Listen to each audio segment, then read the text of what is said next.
Hey,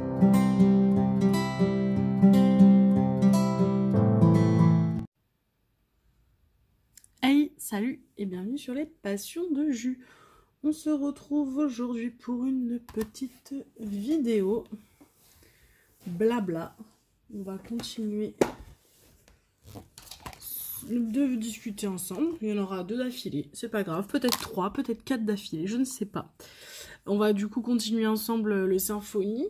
J'essaie de mettre un bon coup d'accélérateur comme je vous l'ai dit dans la dernière vidéo parce que du coup j'aimerais bien le finir pour pouvoir vider ma boîte de diamants et la remplir avec ma toile de Noël que j'ai trop hâte de commencer, donc vivement le 1er décembre.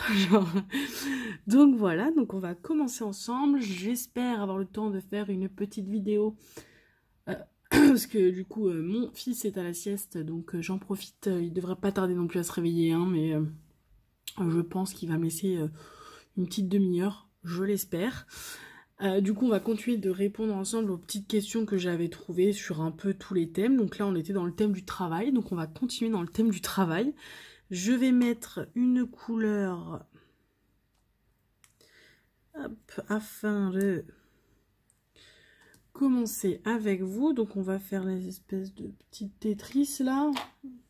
Hop. Tac. Donc comme la dernière fois, j'ai mon stylet. Ah, la luminosité est dégueulasse aujourd'hui, je suis désolée. Donc du coup mon stylet, si je le mets comme ça peut-être que vous verrez mieux. Donc de ses plus beaux atours, une petite boutique française qui est fait donc des stylets en époxy et je trouve ça, enfin en époxy en résine, ouais si c'est ça, en tourné en époxy. J'adore, je les trouve vraiment très beaux. Donc n'hésitez pas à aller voir ce qu'ils font. Et donc du coup on est parti. Et du coup qu'est-ce que j'avais répondu? Le pire travail que j'ai jamais eu, je crois que j'y ai répondu. Qu'est-ce qui t'a... Ah oui, ça j'ai pas répondu. Qu'est-ce qui t'a à l'origine intéressé à ton domaine de travail actuel? Alors en fait, je travaille en tant que vendeuse, c'était pas du tout prévu. Comment dire?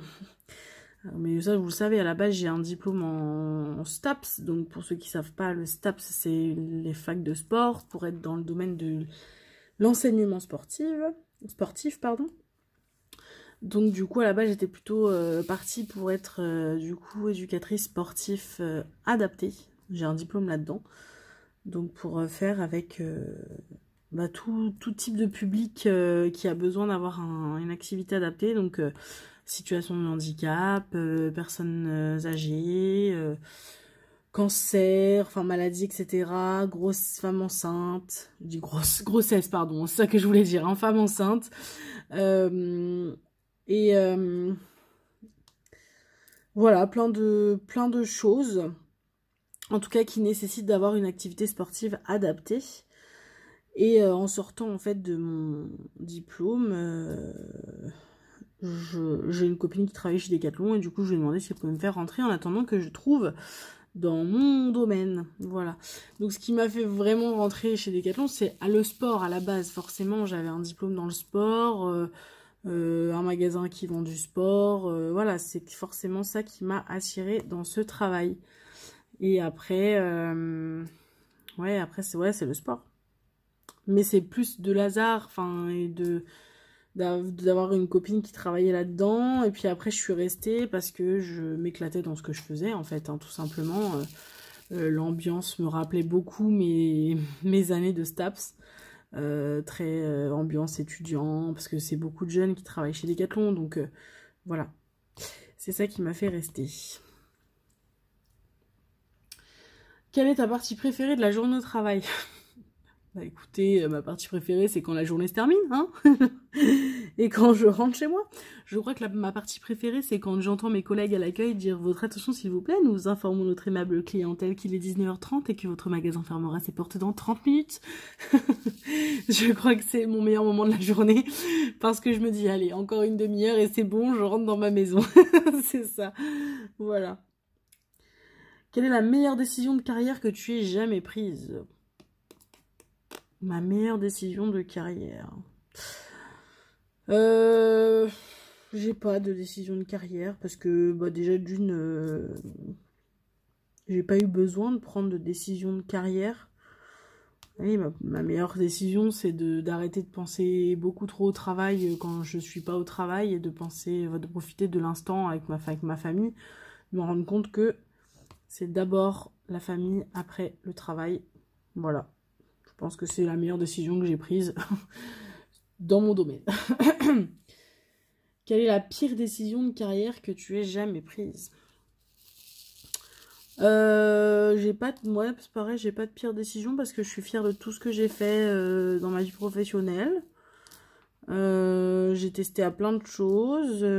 J'ai toujours travaillé depuis que j'ai l'âge de travailler. Donc je me suis fait de l'expérience dans beaucoup de choses. Les jobs que j'ai faits, j'ai toujours eu des bons retours. Donc non, j'ai pas de mauvaises décisions, pires décisions.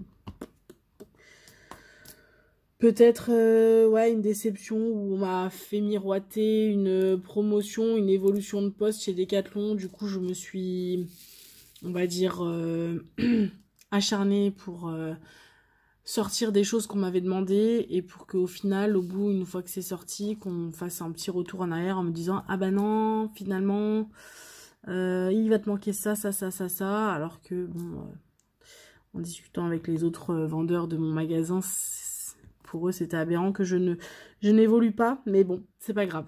Ça a été ça, du coup, c'est de me faire mal dans le travail, en fait, en me faisant violence, en passant du temps à préparer des choses, pour au final rien du tout.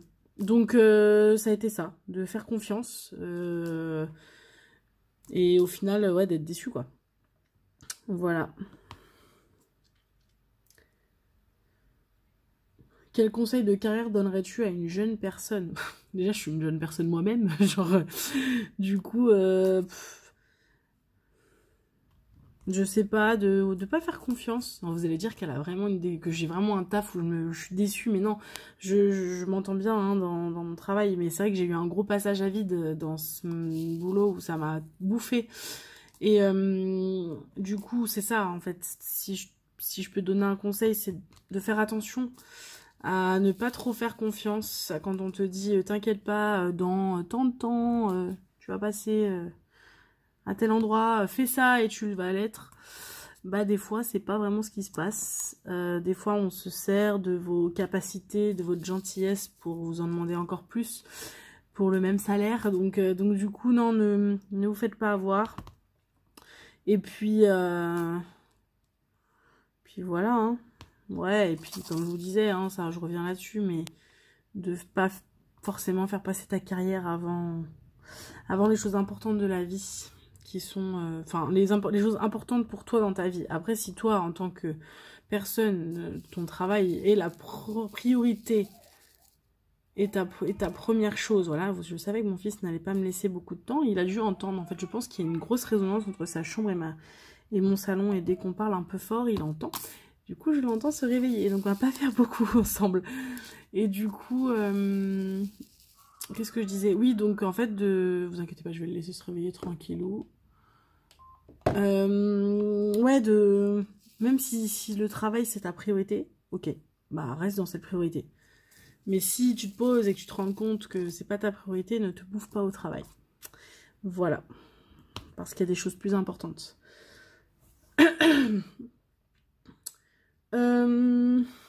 Comment sépares-tu ta vie professionnelle de ta vie familiale?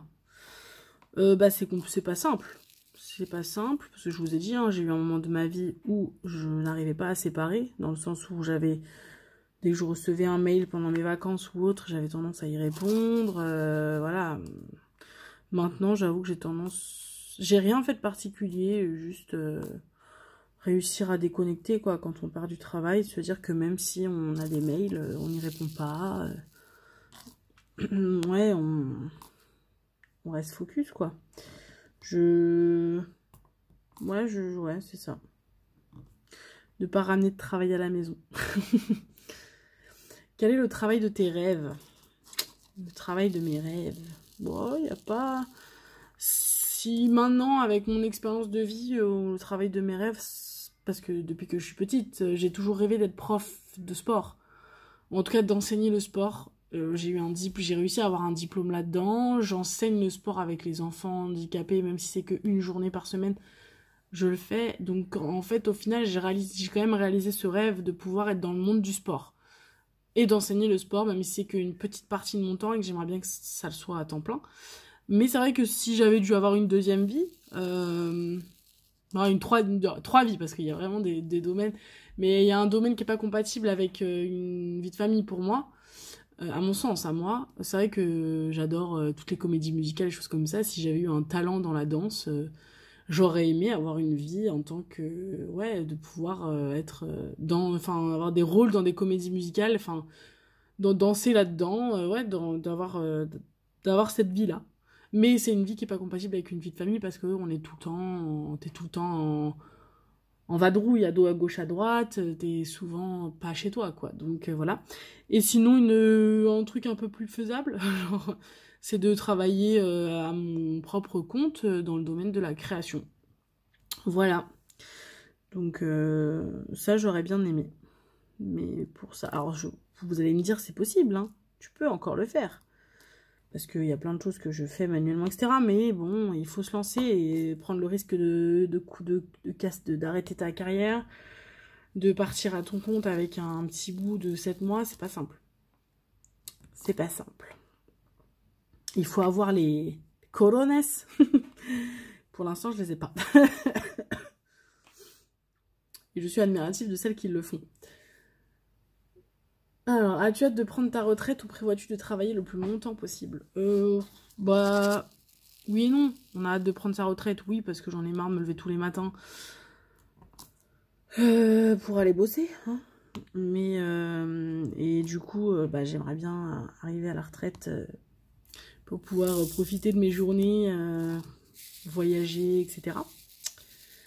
Mais à la fois, quand on voit combien un retraité est payé à la fin du mois et à quel point c'est difficile pour des retraités des fois de vivre, bah j'ai pas forcément hâte, quoi. Donc on verra quand ce sera mon temps d'être à la retraite, parce que moi je me focalise pas du tout sur les réformes de retraite, parce que je me dis que d'ici là ça aura déjà bien changé. Donc déjà ça se trouve moi je n'aurai plus de retraite, hein. Ou au contraire ça se trouve ça aura changé dans le bon sens, on aura des retraites un peu mieux, je ne sais pas.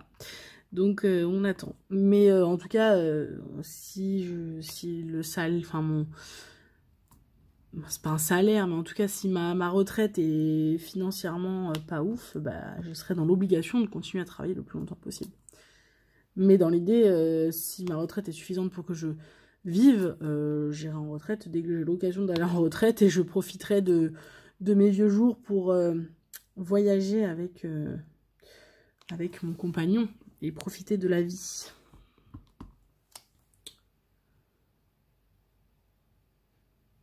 Que penses-tu des bourreaux de travail? Ouais, bah, j'ai pas d'avis. J'ai pas d'avis parce que je me considère pas comme un bourreau de travail, mais je suis quelqu'un qui, en tout cas, quand je travaille, je me donne à 100%.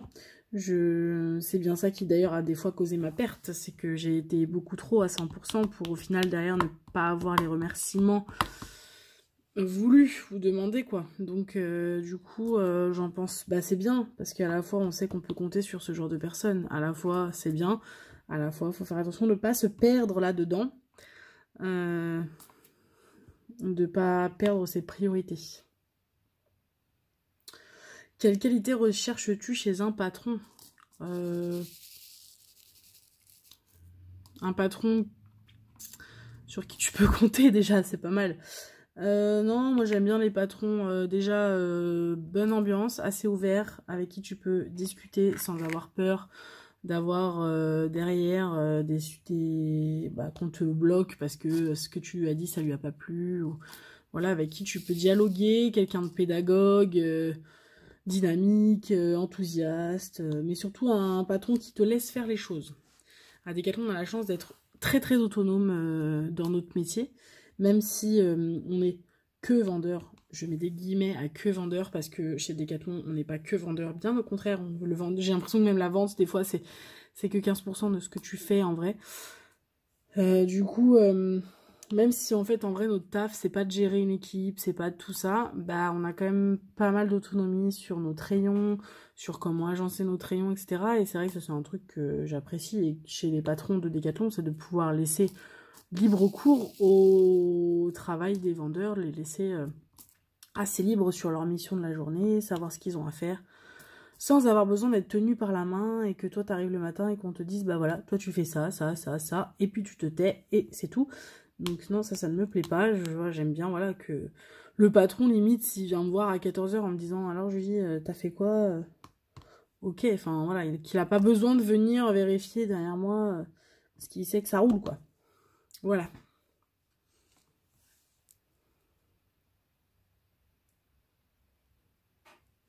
Il y a une question, je ne veux pas y répondre parce que j'ai pas de réponse à donner là-dessus. As-tu un meilleur ami au travail? Non, j'ai pas de meilleur ami au travail. C'est dur, hein, ce que je vais dire, mais pour moi, des collègues de travail, c'est des collègues de travail. Et j'ai rarement lié de grosses... Alors, il y a des collègues hein, avec qui je m'entends super bien, des collègues qui sont partis, avec qui j'ai gardé contact, parce que voilà, avec qui je me suis confiée sur ma vie, etc. Hein, ça, il n'y a pas de souci là-dessus.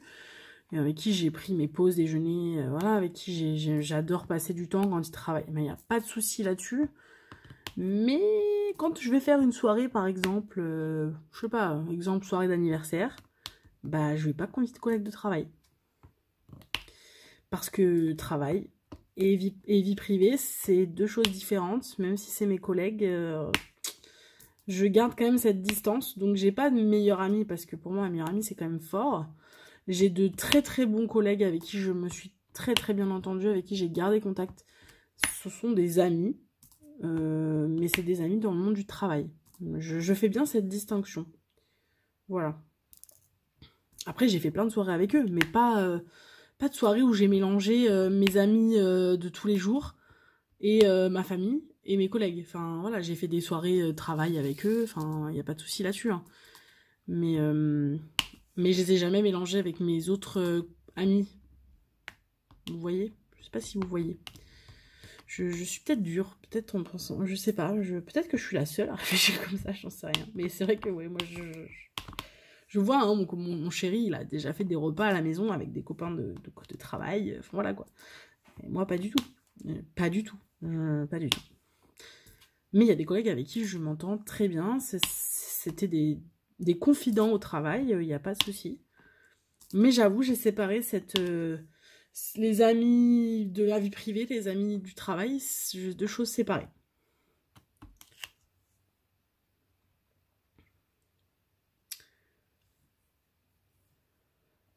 Ça c'est pas intéressant.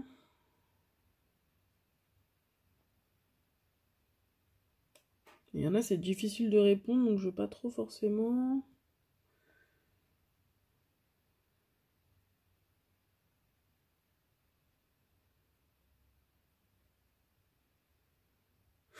Si tu pouvais recommencer, poursuivrais-tu la même carrière? Oui, je ferais en tout cas le même diplôme, mais peut-être qu'il y a un moment de ma vie où on m'a proposé d'être et à Decat et autre part, j'ai préféré Decat, et je pense que j'aurais dit à la Julie jeune sortie des études que Decat, il y a un moment donné, c'est pas forcément compatible avec une vie de famille non plus. Parce qu'on finit tard, etc., comme je vous l'ai dit dans les précédentes vidéos, et du coup, peut-être de favoriser d'autres offres d'emploi peut-être moins fun, peut-être plus triste parce que je quittais mes collègues, etc., mais qui me permettaient, quand mon fils allait arriver, d'avoir un planning un peu plus facile. Voilà ce que je lui dirais.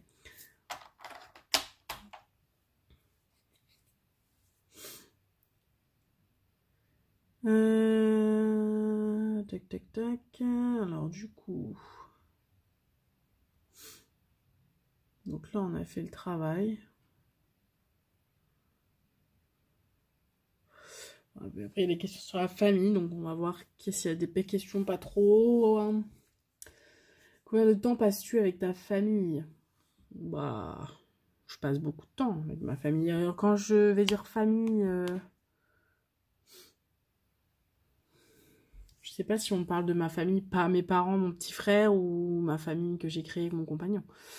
Combien de temps passes-tu avec ta famille? On va dire qu'avec mes parents et mon petit frère, on est proches, donc on se voit dès qu'on peut. Alors c'est un peu plus compliqué maintenant parce que mes parents ont déménagé. Avant ils habitaient à 10 minutes de chez moi, maintenant c'est plus le cas.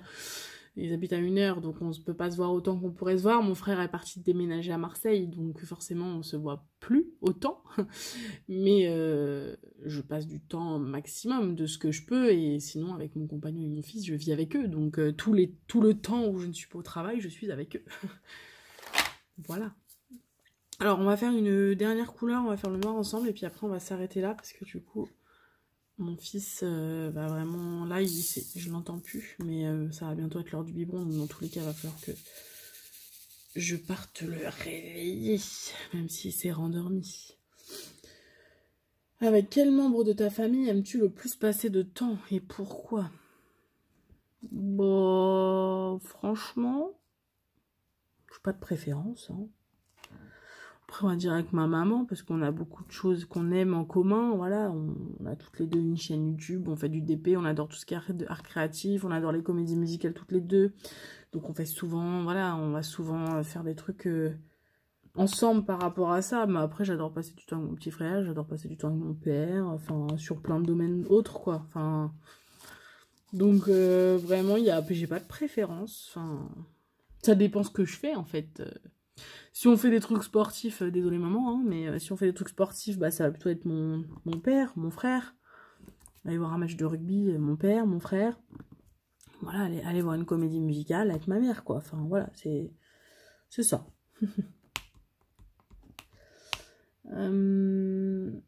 Es-tu proche de ta famille en grandissant? Oui. Ça, voilà, on a gardé ce lien fort entre nous. Qui, même si voilà, mon petit frère habite maintenant dans le sud de la France et mes parents à 1 heure de chez moi, voilà, on continue on a un groupe WhatsApp, voilà, on se parle assez régulièrement. Nous, on a la chance d'avoir nos anniversaires tous dans le même mois, donc on essaye de garder ce lien, de se faire un repas d'anniversaire sur le mois de novembre pour fêter tous nos anniversaires. Enfin voilà, on garde le lien. Oui, je suis toujours restée proche de ma famille, ça c'est sûr. Comment définis-tu ta famille maintenant? C'est difficile. Bah, je la définis pas, elle est comme elle est. Genre, elle est comme elle est. On a évolué forcément en fonction des différentes décisions de nos vies, etc. Mais c'est ma famille, quoi. J'ai pas de réponse à donner là.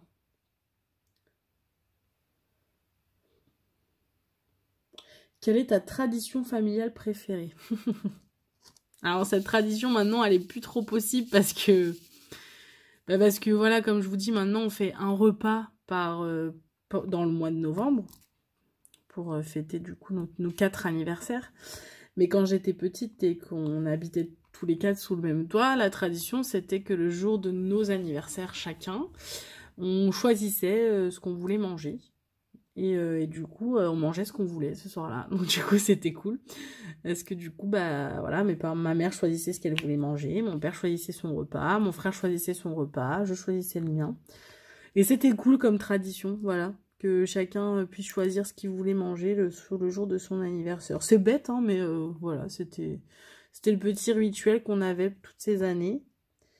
Et bah, du coup, maintenant, on le fait plus parce que bah, forcément, on peut plus faire...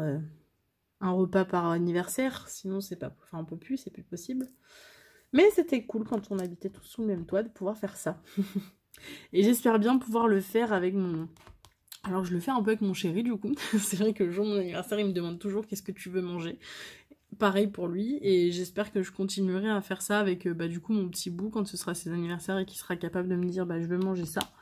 De pouvoir lui faire ce qu'il veut à manger. Même s'il me dit, maman, je vais manger un truc genre McDo ou un truc comme ça, bah on mangera un McDo, quoi. Genre, c'est pas grave. Mais en tout cas, pouvoir lui laisser ouais, ce petit plaisir de choisir ce qu'il veut manger.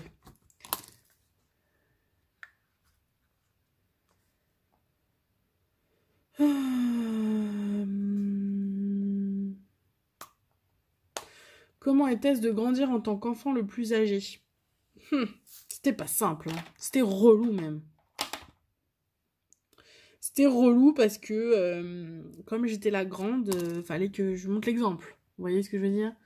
Donc comme c'était la grande, c'était toujours de ma faute. Quand il y en avait un qui faisait une bêtise, c'était toujours pour ma gueule.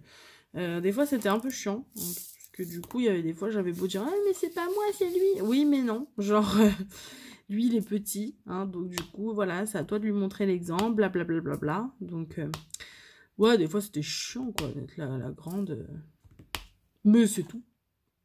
Sinon, après, en soi, ça n'a rien changé à ma vie. J'avais 5 ans d'écart avec mon petit frère. Allez, ce qui était chiant, c'est que du coup, on n'avait pas forcément les mêmes... Avec 5 ans d'écart, c'est pas beaucoup, ça, quoi. Et quand on est jeune... Maintenant, les 5 ans, on les ressent plus.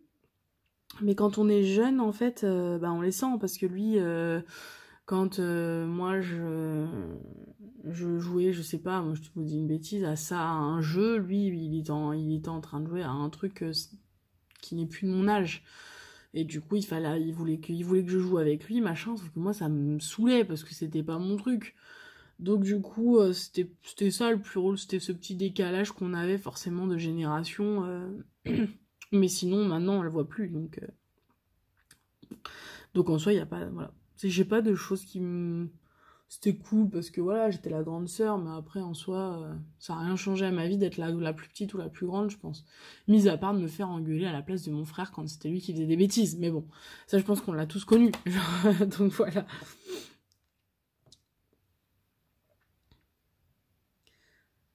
Ta famille a-t-elle déjà fait des voyages ensemble? Bah oui, plein de fois en fait. Moi j'ai eu la chance de beaucoup voyager en France avec mes parents et de bien connaître plein de régions de France grâce à mes parents parce que mes parents ont eu un camping-car pendant longtemps et donc du coup tous les week-ends possibles nous partions. Donc on a fait beaucoup de régions différentes, donc j'ai beaucoup voyagé en France en tout cas avec mes parents et j'ai eu cette chance de pouvoir découvrir plein de régions, de villes différentes. J'ai de très bons souvenirs de régions que j'ai fait avec mes parents, quoi. Enfin, voilà, mon père étant un grand fan de la Seconde Guerre mondiale, j'ai visité plein de fois les plages du débarquement, etc. On a fait Strasbourg, j'ai de très bons souvenirs de tout ce qui est Alsace qu'on a fait ensemble. Enfin, voilà, le sud-ouest, forcément. Voilà, j'ai plein de régions que j'ai beaucoup aimé faire avec mes parents en camping-car, la Corse. On est parti quand même 3 semaines en camping-car à faire le tour de la Corse. C'est de très très beaux souvenirs. Enfin, la Corse, on en parlait encore il n'y a pas si longtemps que ça avec mes parents. Voilà, on s'en souvient, c'était des très bons souvenirs. Donc oui, on a déjà fait plein de voyages ensemble. Et quel est mon souvenir familial préféré? Bah voilà, on en parlait, hein, c'est tous ces voyages. Je pense que c'est là que j'ai mes meilleurs souvenirs avec mes parents. Tous ces voyages qu'on a pu faire ensemble. Que ce soit des vacances d'été dans le sud-ouest, en passant par les vacances de ski en camping-car, à faire des jeux de société dans le camping-car, partant fâchés parce qu'on n'aime pas perdre. Genre, voilà, faire plein de visites de régions différentes. Ouais, c'est ça, voilà.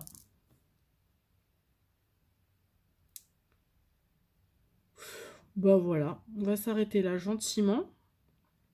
Parce que du coup, ça va être l'heure pour moi d'aller chercher le petit bébé. Je finis juste le petit J du coup, normalement, je crois pas qu'il y en ait eu autre part.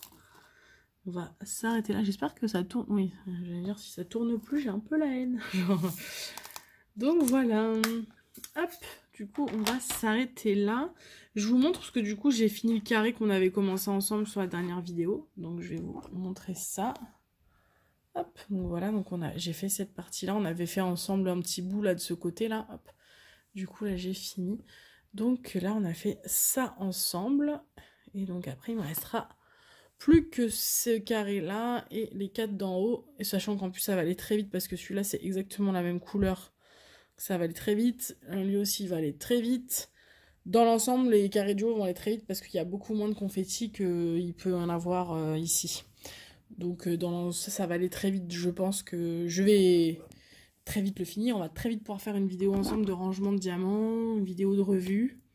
De toute façon, il y a également... je vais attendre d'en avoir plusieurs parce que j'ai pas envie de faire une seule vidéo. Mais là, j'ai fini ensemble. Vous avez vu, j'ai fini le tablier Stitch. Je l'ai toujours pas verni. J'attends en fait de finir celui-ci, j'attends d'en finir un autre aussi que vous n'avez pas du tout vu encore, parce que je vous en ai pas parlé. Parce que je fais une vidéo de A à Z, vraiment du début à la fin sur une seule et même vidéo. Donc du coup sur mon Manu Rachel Store. Donc j'attends de le finir aussi celui-là. Ça va prendre un peu plus de temps parce que celui-là il est un petit peu plus... Voilà, vous en saurez plus dans la vidéo, mais il me prend un peu plus la tête. Et du coup, quand j'aurai fini cela, on fera une vidéo ensemble. Je suis désolée, je baille, on est dimanche. C'est mon dernier jour de vacances en plus, je reprends le boulot demain. Oui, du coup, j'attends d'avoir fini les 2 toiles et on fera une vidéo ensemble où on vernira les 2 toiles plus le stitch. Comme ça, vous verrez les trois derniers projets. Et puis du coup, ouais, il y aura une vidéo sur les rangements de ces diamants. Et puis une fois que j'aurai rangé les diamants, on fera une vidéo sur la préparation de ma toile pour le défi du mois de décembre de la page de Pauline. Donc gourmandise, je sais jamais, je suis désolée Pauline, je suis nulle dans les groupes, dans les noms de groupes. Je crois que c'est Diamond Painting, Papotage et Gourmandise. Voilà, elle avait décidé de faire un défi, du coup elle a fait une page événement à côté pour le 1er décembre, du coup sur tout le mois de décembre. Donc ça c'est les prochaines vidéos qui vont arriver, je pense. Et puis voilà. Honnêtement, j'espère vraiment que cette semaine je l'aurai fini, comme ça, parce que cette semaine mon chéri est en vacances. Donc j'ai bien l'espoir, je le parle pas trop fort, qu'il s'occupe bien du bébé toute la semaine. Et que mes temps de repos où je finis le travail un peu plus tôt, je puisse en profiter pour faire du DP et pas m'occuper du petit. Et que ce soit lui qui prenne la relève là-dessus parce qu'il est en vacances. Donc du coup, je l'ai laissé pendant 15 jours. C'est moi qui ai tout géré pendant 15 jours. Du coup, j'espère que c'est lui qui, cette fois-ci, va me rendre l'appareil. Donc j'espère que j'aurai le temps de bien faire du DP pour bien avancer sur ça. Et le finir pour pouvoir vous faire une vidéo. Je croise les doigts pour que dimanche vous ayez une vidéo de rangement de diamants. Ce serait cool. Voilà. Bon allez, j'arrête de parler. Je vous laisse ici. Je vous remercie d'avoir suivi ma vidéo. N'hésitez pas à me mettre un petit commentaire. J'adore vous lire. En plus, vous êtes tout le temps bienveillants. Enfin, j'ai jamais eu aucun commentaire négatif pour l'instant. Donc je vous remercie d'être là, même si voilà, ma communauté entre guillemets grandit pas aussi vite que d'autres pages, enfin d'autres chaînes, c'est pas grave, ça m'est égal. Moi je fais pas ça pour avoir 15 000 abonnés. Donc si ça reste à 300 abonnés, ben ça restera à 300 abonnés. Tant que mes 300 abonnés sont contents de ce que je fais, ça me convient. Et du coup, j'adore vous lire parce que vous êtes toujours ultra gentils avec moi. Et du coup, bah, ça me fait plaisir énormément de lire vos petits messages. Voilà. Bah, écoutez, bah, j'ai dit tout ce que je voulais vous dire. Du coup, je vous dis salut. Et puis, on se revoit pour une prochaine vidéo. Ciao!